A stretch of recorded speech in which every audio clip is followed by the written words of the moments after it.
எல்லா தத்துவங்களையும் ஒரே 1.25 அடியில் நம்முடைய முன்னோன் வள்ளுவ பெருமகனார் பாடி, நீரின்றி அமையாது உலகு எனின் யார் யாருக்கும் வானின்றி அமையாது ஒழுக்குன்னு படிட்டது. விசிம்பின் துளி விழி நல்லால் பசும்புல் தலை காண்பது அரிதுன்ட்டான். ஒரு துளி நீர் பூமியில விழாது, பசும்புள்ளின் தலை காண முடியாதுன்ட்டான். அந்த அது அது அது தலை கூட நீ பார்க்க முடியாதான்ட்டான். இதை விட நீரின் அருமையை உலகத்தில் எவனும் பாட முடியாது. பார்த்துக்க, இங்க பார்த்துக்க, சிங்கம் பிளாஸ்டிக்கை திங்குது, காகம் இவன் தண்ணியை குடிக்கிறதுக்கு மண்டையை விட்டு ஒன்றும் இல்லை திட்டிட்டு இருக்கான். அங்கே பசு இவன் அவனே அடித்து தண்ணியை குடிச்சிருக்கான். கொத்துக்கிற விஷப்பாம்பு பயந்து ஓடலை, தண்ணியை கொடுத்தாரு குடிச்சிக்கிட்டு இருக்கு. நீ நல்லா கவனிச்சுக்கணும். நீ இந்த காக்கை அந்த ஜாடிக்குள்ளே கல்லை போடுது. நீ தூரம் இருந்து பார்க்கும்போது காக்கைக்கு எம்பிட்டு பேராசை. நீ படிச்சிருப்ப அஞ்சாப்பு 4ஆப்புல ஒரு குடுவையில் தண்ணி இல்லை, காக்கை ஒவ்வொரு கல்லா போட்டு அது குடிச்சதுன்னு. தண்ணி இல்லாமல் வச்சா அந்த அயோக்கிய பேலை பிடிச்சி அடிக்காம அது ஒவ்வொரு கல்லா எடுத்து போட்டு அது நிறைஞ்ச வர குடிக்குது. நீ நினைக்கிற பேராசை என்று இல்லை, காகத்தின் தாகம் என்பதை நீ புரிஞ்சுக்கணும். அவ்வளவு தாகம் இருப்பதால் தான் அவ்வளவு தேடுது. இந்த பாவம் உன்னை விடுமான்னு வரு.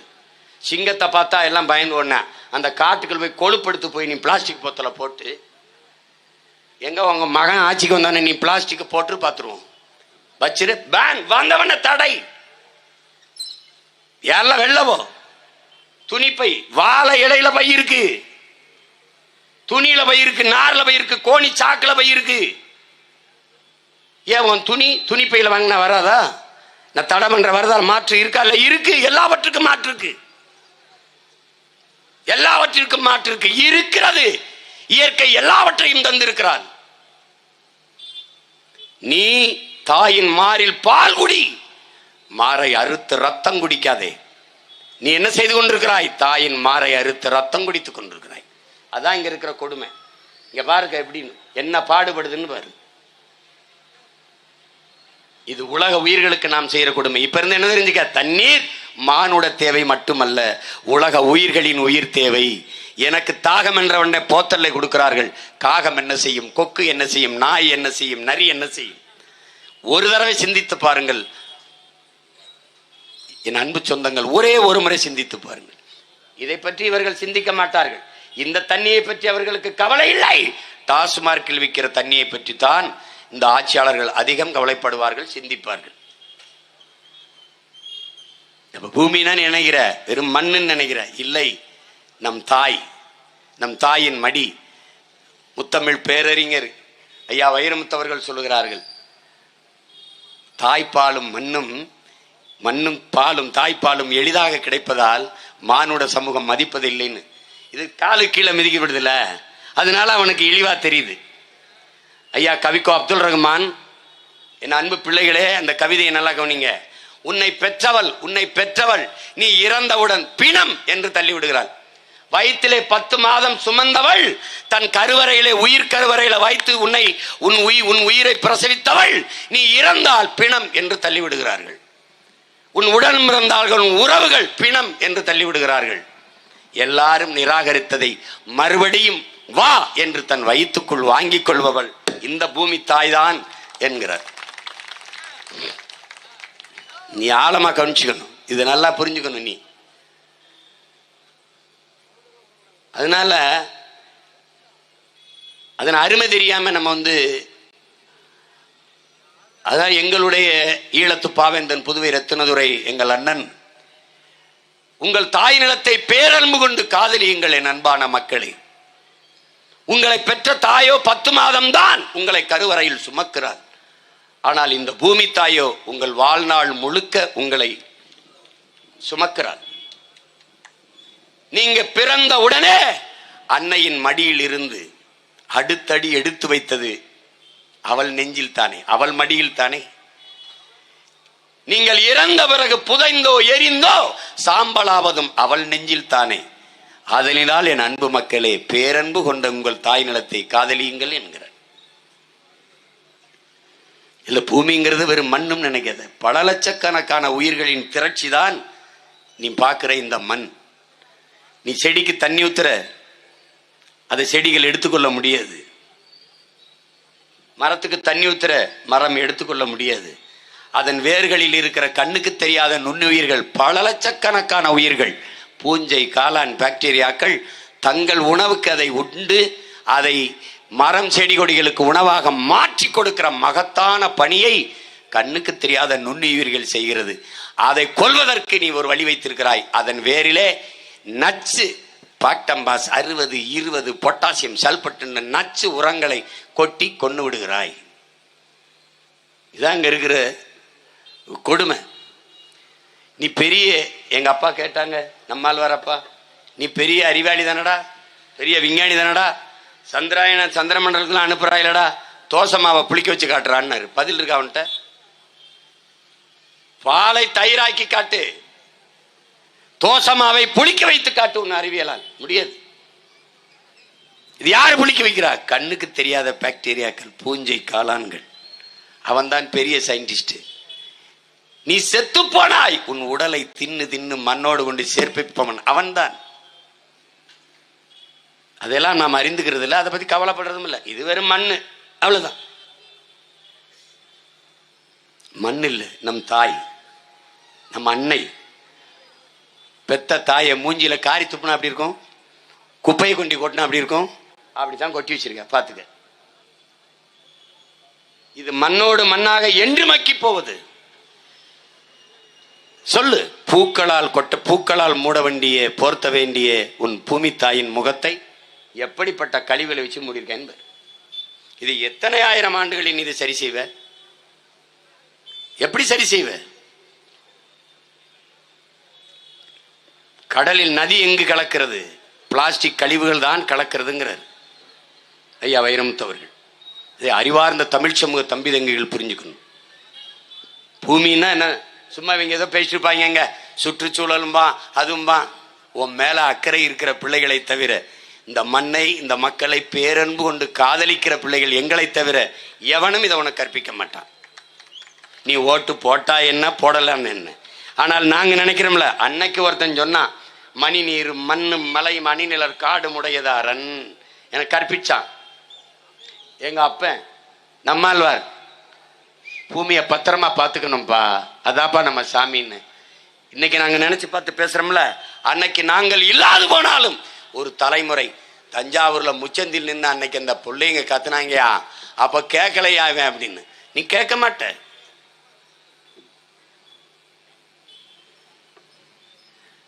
அறிவார்ந்த எனது தம்பி தங்கிகள், என் அன்பு சொந்தங்கள், இதை ஆழ்ந்து கவனிக்கணும். பூமிதான் இந்த உலகத்தில் எல்லாவற்றையும் தந்தது. இதுல எல்லாம் கவனிச்சுக்கிறங்க. நம்ம அப்பா இன்றைக்கு பிறக்கிற ஒரு குழந்தை 25 ஆண்டுகளில் கழித்து வாழ்வதற்கு இந்த பூமியில் இடம் இருக்காது. இல்லை என்றால் வாழ்கிற பூமியாக, இந்த வாழ்கிற இடமாக இந்த பூமி இருக்காது. இதான் கோட்பாடு. இன்னைக்கு என்னோட படம் எடுத்த பிள்ளைகள் இருக்காங்கல்ல, 25 வருஷம் கழிச்சு வாழ்றதுக்கு இந்த பூமியில இடம் இருக்காது. இடம் இருக்கும், ஆனால் வாழ்கிற இடமாக இந்த பூமி இருக்காது. ஒண்ணு குப்பையர், நாசமா இருக்கும். இது அப்பா சொன்னது. 25 ஆண்டுகள் பூமியில் வாழ்நாள். 120 நாடுகளின் ஆய்வறிஞர்கள், நம்முடைய ஐயா தமிழ் தேச பேரியக்கத்தினுடைய பொதுச் செயலாளர் நம்முடைய ஐயா வெங்கட்ராமன் அவர்களுக்கு, வெங்கட்ராமன் அவர்கள் எழுதிய ஒரு புத்தகம் இருக்கு, அறிவியல் சூழியல் அறிவியல் அரசியல்னு ஒரு புத்தகம் இருக்கு. சின்ன புத்தகம் தான், என் தம்பி எல்லாம் வாங்கி படிங்க. 120 நாடுகளின் ஆய்வறிஞர்கள், சூழியல் ஆய்வறிஞர்கள் ஆய்வு செய்து ஐநால உலக பெருமன்றத்தில் ஒரு அறிக்கை தாக்கல் செய்யறாங்க. 12 ஆண்டுகள் தான் பூமியில் வாழ்நாள் இருக்குது, அதுக்குள்ள பூமியை காப்பாத்திக்கிறங்கன்ட்டு. அந்த நேரம் கொதிச்சு கொந்தளிச்ச இந்த அறிஞர்கள், விஞ்ஞானிகள், அவன் நாட்டுக்கு போனாலும் குளிர்காத்து பத்தவன கோபம் தணிஞ்சிருச்சு. ஐநாவில் அந்த நேரம் ஆவேசப்பட்டு கைதட்டினவன், சபையை விட்டு வெளியேறினவன அவனுக்கும் முடிஞ்சிருச்சு. ஆனால் உலகெங்கும் எவனும் பேசல. எழுதினவர் எங்க ஐயா வெங்கட்ராமன். கத்தி கொண்டிருக்கிறது நாம் தமிழ் கட்சியின் பிள்ளைகள். தெருவா கத்திக்கிட்டு எப்படியாவது இந்த பூமியை காப்பாத்துறான்ட்டு. இதோட பிரான்ஸ் மன்னியல் ஆய்வறிஞன் கிளாடு பூரிங்கோ இன்றும் இருக்கிறார். அவர் சொல்றாரு, என்னரும் பிள்ளைகளே, நம் இயற்கை அன்னை பூமி தாய் மரண படுக்கையில் கிடக்கிறாள், அவளை காப்பாற்ற ஓடி வாருங்கள். ஆதியில் நாம் காடுகளில் வேட்டையாடினோம், விலங்குகளை உண்டோம், காய்கனிகளை உண்டோம். நம் இயற்கை அன்னை நம் பூமி தாய் கன்னிகளியாமல் கற்போடு அப்படியே இருந்தால் ஆறு ஆறாக இருந்தது, மலை மலையாக இருந்தது, காடுகள் காடுகளாக இருந்தது, அப்படியே இருந்தது. பிறகு வந்தவர்கள் பண வேட்டை ஆடினார்கள், பணத்திற்காக வேட்டையாடத் தொடங்கினார்கள். நம் பூமி தாய் 18 வயதிலே கற்பழிக்கப்பட்டு விட்டால் 18 வயதிலே பாட்டி ஆகிவிட்டால் சாக கிடக்கிறாள், காப்பாற்ற ஓடிவார்கள்ங்கிறான். இப்போ அதே தான் உங்கள் உடன் பிறந்தவன் நானும் சொல்கிறேன். எப்படியாவது இந்த பூமியை காப்பாற்றணும். இந்த மணலை அள்ளி தின்று விட்டார்கள், நாம் அதை உயிர்ப்பிக்க முடியுமா? எப்படி முடியும்? உயிர்ப்பிக்கலாம். அதற்கு என்ன வழி? அருவி வரணும். அருவி எங்கிருந்து வரணும்? ஆறிலிருந்து வரணும். ஏரி குளத்தை நாம் வெட்டணும், கிணறை நாம் வெட்டணும், கண்மாயை நாம் வெட்டணும். ஆனால் ஆறை நாம் உருவாக்கினோமா? இல்லை. ஆறை உருவாக்கியது அருவி. அருவியை பிரசவித்தது யார்? மலை. அந்த அருவியை பூமிக்கு கொண்டு வந்தது யார்? மரங்கள். 300 அடி 400 அடி உயர்ந்திருக்கிற மரங்கள் மேகத்தை அறுவடை செய்து பூமிக்கு கொண்டு வந்தது. அதிலிருந்து ஒவ்வொரு துளியாக அங்கே இருக்கிற உயிரினங்கள், புல்லு, மரங்கள் எல்லாம் தன் உணவு தேவைக்கு போக மீதி துளிகளை உருட்டிவிட 1-2 அருவியாக கொட்டுச்சு.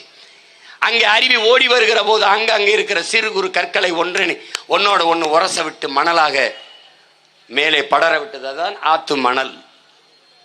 அதை நம்ம உருவாக்கல. இப்ப மண்ணள்ளி தின்னாச்சு, ஆறு செத்தாச்சு. இப்ப உயிர்ப்பிக்கணும். என்ன செய்யணும்? மறுபடியும் அருவி வரணும். அருவி எங்க உற்பத்தி ஆகுது? மலையில. இப்ப மலை என்ன ஆகுது? மலையே சாண்ட் ஆயிருச்சு. மலை மணலாக நொறுக்கப்படுகிறது. பிறகு எப்படி அருவி வரும்? எப்படி ஆறு உயிர்ப்பிக்கும்? இதை அறிவார்ந்த தமிழ் சமூக மக்கள் சிந்திச்சு பார்க்கணும். அப்ப இது புரிந்து கொண்டு, இது ஒரு சின்னதான், எனக்கு நேரம் ரொம்ப குறைவு, ஆனால் தேர்தலுக்கு இன்னும் 10-12 மாதங்கள் இருக்கு. தினம் கத்திக்கிட்டு இருப்பேன். கேட்டா கேளு, கேட்கலைன்னா போ, அது எனக்கு பிரச்சனை இல்லை. ஆனால் என் மரண படுக்கையில் நான் பார்க்கும்போது எனக்கு வலிக்காது. நான் என் பிறவி கடமையை செஞ்சிட்டேன். என்னால் முடிஞ்ச வரைக்கும் கத்திட்டேன். எங்க தாத்தா பட்டுக்கோட்டை பாடினார்ல, காலமறிந்து கூவும் சேவல் கணக்காய் கூவும், கவுத்தி போட்டாலும் நிற்காதுன்ட்டாரு. நான் கணக்காய் காலமறிந்து கூவிட்டேன். விழிப்பதும் மறுபடி படுத்து புரண்டு தூங்குவதும் உன் விருப்பம். வந்தா வா. என்னைக்காவது ஒரு நாள் இதெல்லாம் ஐயோ தப்புலன்னு நினைச்சின்னா, குடிக்க தண்ணி இல்லை, தாகத்தோட நின்னா மங்களா என் அண்ணன் முகம், உன் முகம், என் முகம்தான் வரும். வா, தேடி வா. இல்லைன்னா போ. இருந்தா உனக்காக நின்று போராடுறேன், இல்லைன்னா உனக்காக நான் வருந்துவேன். அவ்வளவுதான், வேற வழி கிடையாது. இப்போ வணங்குகின்ற சாமியையும் விட வாழுகிற பூமிதான் இங்கே. அது நமக்கு மட்டுமல்ல, பல கோடிக்கணக்கான உயிர்களின் உடைமை இந்த பூமி என்பதை நீ புரிஞ்சுக்க. பூச்சி, வண்டு, ஏன் உன்னை கடிச்சு தொந்தரவு பண்ற மூட்டை பூச்சி, கொசுவுக்கும் இந்த பூமி சொந்தம்தான், சொந்தம்தான். அதை நீ கவனிச்சுக்கணும். காலையில் கூட சொன்ன, நீ ரொம்ப புத்திசாலி, கொசு வீட்டுக்குள்ள வராம வலையை அடிச்சுக்கிருவ. ஆனா கொசு உற்பத்தி ஏன் ஆகுதுன்னு யோசிக்க மாட்டேன். கொசு எங்கிருந்து உருவாகி வருதுன்னு யோசிக்க மாட்டேன். அப்பா சொன்னாங்க, அந்த சாக்கடை நீர் தேங்கி இருக்கிற இடத்துல முதலில் உருவாவது கொசு அல்ல, அரட்டலை. அந்த தவளை பூச்சி, அந்த முதல் பருவம் அந்த அரட்டலையின் முதல் உணவு எது? கொசு முட்டை. கொசு முட்டை போட்டவொடனே எடுத்து சாப்பிட்ற ஆள் யாரு? அரட்டலை. உனக்கு தண்ணிக்குள்ள அரட்டலை போடும்போது அருவருப்பாக இருந்து ப்ளீச்சிங் பவுடரை போட்டு கொன்னுவுற, அரட்டலை செத்துருது. கொசு சுதந்திரமாக பல லட்சக்கணக்கான முட்டையை போட்டு குஞ்சை பொறிச்சு பறந்து வந்து உன்னை போட்டுருது. கொசு கடிக்குது, டெங்கு, உடனே ஊதுறான் சங்கு. இவ்வளோதான் கதை.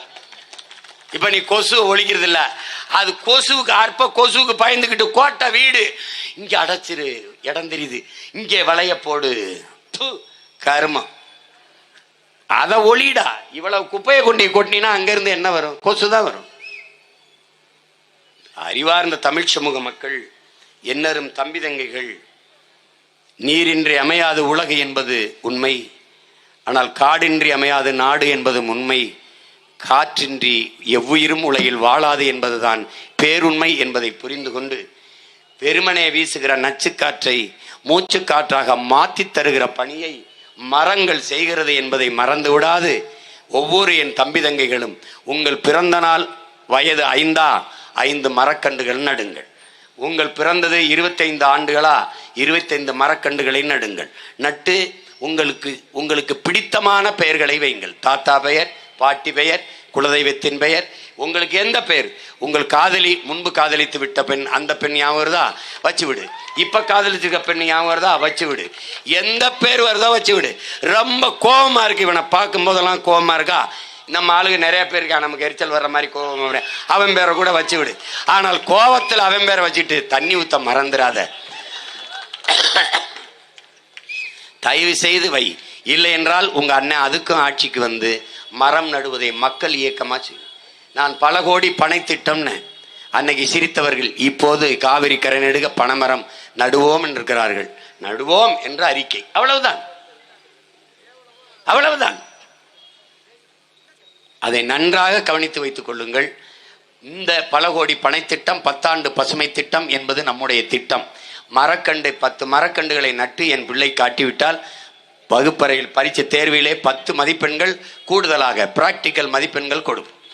100 மரக்கண்டுகளை நட்டார், 1000 மரக்கண்டுகளை நட்டால் தமிழ் தேசிய குடிமகன் விருதை கொடுத்து 5 லட்சம். சாராயம் குடிச்சு செத்தவனுக்கே 10 லட்சம்னா நம்ம ஒரு 15 லட்சத்தை கொடுப்போம். மரக்கண்டை நட்டான், மரக்கண்டுல உன் பேரை வெட்டி வை, என்ன வேணாலும் வை, வச்சுக்க, நீ நட்டு வள. உனக்கு இடம் இல்லை, நான் வந்தவனை இடம் ஒதுக்கி தருவேன், நீ எங்கே போய் நட்டுறணும். தண்ணி இல்லை, ஓடுற அத்தனை சாக்கடை கழிவு நீரையும் சுத்திகரித்து தருவேன். சாலை போடுவதற்கு, வீடு கட்டுவதற்கு, மரக்கண்டுகளை நடுவதற்கு அந்த தண்ணீரை பயன்படுத்துவேன். கீழே தேறுகிற அழுக்கு மண்ணை உரமாக பயன்படுத்தி நீரை சுத்திகரித்து இதற்கு பயன்படுத்துவோம். தண்ணீர் நாங்கள் தருவோம், மரக்கண்டை நட்டு. ஆயிரக்கணக்கான மரம் நட்டுட்ட, கண்ணை தானம் பண்ணிட்ட, நீ உறுப்பை தானம் பண்ணிட்ட, உடலையே தானம் பண்ணிட்ட. நீ இறந்தால் அரச மரியாதையோடு உன்னை அடக்கம் செய்யும் நாம் தமிழர் அரசு. பிள்ளைக்கு தமிழ் பேரை வச்சிட்டியா, நிரந்தர வைப்பு தொகையாக 10,000 போட்டுரும் பிள்ளைக்கு. தமிழ் பெயரோட என் பிள்ளை சான்றிதழ் கொண்டு அரசு பணிக்கு வருதா, வேலையில் முன்னுரிமை கொடுத்துரும். அது அரசு பள்ளி கல்லூரியில் படிச்சிருக்கா, வேலையில் முன்னுரிமை. என்ன வேலை கொடுத்துருவாய் சீமன், பொறுத்திருந்து பார், எல்லாருக்கும் வேலை இருக்கு. நீ எங்கேயும் வர வேண்டியதில்லை, நீ வாழ்ற இடத்திலே கொடுப்பேன். ஆடு மாடு வளர்த்தல், பட்டுப்பூச்சி வளர்த்தல், தேனீக்கள் வளர்த்தல், நெசவு செய்தல், மீன் வளர்த்தல், எல்லாம் அரசு பணி, எல்லாம் அரசாங்க பணி. நீ பணம்பால், தென்னம்பால், மூலிகை சாறு, கல்லை இந்த குறிப்பிட்ட சாதி தான் இறக்கணும் இல்லை, எவனே இறக்கலாம். கவர்மெண்ட் சம்பளம் இறக்கி கொடுத்துட்டு போ, நாங்கள் விற்போம். கருப்பட்டி காய்ச்சி விற்போம். 1 கிலோ கருப்பட்டி அமெரிக்காவில் 1000 ரூபா. அவன் கருப்பட்டி இறக்குமதி செய்ய காத்திருக்கான், ஏற்றுமதி செய்ய வந்துட்டு உற்பத்தி இல்லை. நாம் வர்றோம், உலகத்துக்கு உணவை ஏற்றுமதி செய்கிறோம். எதை பற்றி இங்கே கவலைப்படாத. நீ காவிரியில் தண்ணி வரல, நம்ம பாட்டன் அரசேந்திர சோழன் கட்டிய வீரநாராயண ஏரி 16 கிலோமீட்டர். எங்கள் ஊர் ராமேஸ்வரத்துலேருந்து தலைமன்னாருக்கு கடலின் தூரம் 16 கிலோமீட்டர். அப்படின்னா ஒரு கடல். அந்த கடலை தூர்வாரி நாம் பராமரித்து ஒவ்வொரு ஆண்டும் கடலூரில் பெய்கிற அந்த நீரை தேக்கி பெரும் குழாய்கள் மூலமாக காவிரி படுகைக்கு தண்ணீரை தூக்கிட்டு வரலை. நான் பிரபாகரன் மகனில் நீ ஞாபகம் வச்சுக்க, வஞ்சய மாட்டான். பாண்டியார் புன்னம்பலால் அணையை கட்டி திருப்புறேன். 6 மாவட்டத்தை கேரளாவை செழிக்க வைத்துட்டு இருக்கிறது என் நீர். நான் தடுக்கிறேன், அணையை கட்டுறோம், தூக்குறோம். எனக்கு உதவி மட்டும் செய், ஒன்றும் செய்ய வேணாம். ஓட்ட போட்டு வீட்டில் படுத்துக்க, நாட்டை என்கிட்ட கொடு, எப்படி கொண்டு வரேன்னு மட்டும் பாரு. இந்த பூமியை, தமிழ்நாட்டை உலகத்தின் சொர்க்கமா மாத்துறேன். இதை வைத்து எல்லாரும் முன்மாதிரியாக ஆட்சி செய்யற மாதிரி மாத்துவோம். முடியாதுன்னு மட்டும் நினைக்காத, நம்மளால முடியும், நம்ம ஓடத்தலாலே முடியும். ஓடுகிற தண்ணீரை தடுத்து பாசனத்திற்கு பயன்படுத்தி விட முடியும் என்று உலகில் ஒரே ஒருவன் சிந்தித்தான், நம்முடைய மூதாதை, நம் பாட்டன் கரிகால் பெருவளச்சோழன். ஓடுகிற தண்ணீரை தடுத்துட முடியும்னு உலகத்துல முதல்ல அவன் தான் சிந்திச்சான். 1800 ஆண்டுகளாகி இன்னும் இடியல. இவன் பாலத்தை கட்டிட்டு இந்த பக்கம் இறங்குறான், இடிஞ்சு விழுகுது. மோடி கட்டின ராமர் கோயிலே ஒழுகுது. பாராளுமன்ற கட்டடம் தண்ணீரால் நிறையுது. சிவாஜிக்கு ஒரு சிலை திறந்தார், திறந்துட்டு அவர் வீட்டுக்கு போறதுக்குள்ள மொத்தமாக உதிர்ந்து விழுந்துட்டுது. கவனத்தில் வச்சுக்கிட்டு வேலை செய்யணும். என்னரும் தம்பி தங்கைகள், உங்கள் முன்னால் உட்கார்ந்து இருக்கிறவர்களுக்கு மட்டும் இதை பேசலை. அண்ணன் நிறைய பேசணும்னு வந்தேன், நேரம் ரொம்ப குறைவு. சிற்றூர்களை சீக்கிரம் முடிக்கணும்னு சொன்னேன். எங்கள் ஆளுகள் எல்லாம் நான் செஞ்ச தப்பு தான். எல்லாரையும் பேச பேச விட்டு பூரா மண்டை முழுக்க பூரா கருத்து. என்னை பாவம் பார்த்து நேரம் கொடுத்துருக்கான், ஏதோ வந்துட்டான் பேசுறதுக்கு, பேச வச்சு அனுப்பிடுவோம்னு. உலகம் முழுமைக்கும் என் பேச்சை உற்று கேட்கிற என் உயிருக்கு இனி என் உறவுகள், சாமியை விட பூமியை நேசிக்க வணங்க கற்றுக்கொள்வோம். நாம் வணங்குகிற சாமியையும் தாங்கி நிற்பவள் இந்த பூமிதான் என்கிற புரிதலோடு வாழ பழகுவோம். நன்றி, வணக்கம். நாம் தமிழர்.